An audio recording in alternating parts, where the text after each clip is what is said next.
కిషన్ రెడ్డి గారు గాలికి మాట్లాడతామనంటే ఊకునేది లేదు. ఓపెన్ ఛాలెంజ్ ఏ చౌరస్తాలకు వస్తావో రా, లేకపోతే నీకు చేత కాకపోతే నీ పదవికి రాజీనామా చేయి. కానీ బ్రోకరేషాలు లేకండి దయచేసి. బీఆర్ఎస్ వాళ్ళని మీ అధిష్టానానికి దగ్గర చేయనికే, అందులో కేటీఆర్ని దగ్గర చేయనికే నీ యొక్క ప్రయత్నం అంతా ఇంత కాదు. హరీష్ రావు చిట్టీలు చదివేటోడు ఆడ బీఆర్ఎస్ ఎల్పీలో ఉంటారు. ఇది అసెంబ్లీలో ఉన్న అందరికీ తెలుసు. చిట్టీలు ఎవరు అందిస్తారో ఏలేటి మహేశ్వర్ రెడ్డికి.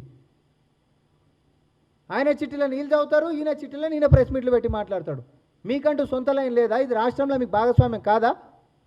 మిమ్మల్ని జనాలు గెలిపించినప్పుడు రూపాయి ఇడికి తీసుకొని రావాలనేటటువంటి బాధ్యత మీ మీద ఉండదా?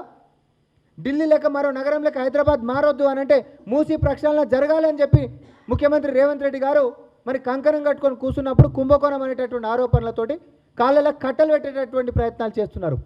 మేము ఈరోజు చెప్తా ఉన్నాం, అది 1,00,000 కోట్లు అవుతుందా, 50,000 కోట్లు అవుతుందా, 10,000 కోట్లు అవుతుందా, 2,000 కోట్లు అవుతుందా? మొత్తం కేంద్రం బాధ్యత నువ్వే తీసుకొని, మా ఎంపీలు ఏడికి రమ్మంటే వాడికి అక్కడికి వస్తారు. మొత్తం బాధ్యత మీరే తీసుకోండి. మీరు ఎంత చేస్తారో అంత చేయండి. కానీ మాకు మూసి ప్రక్షాళన జరగాలి.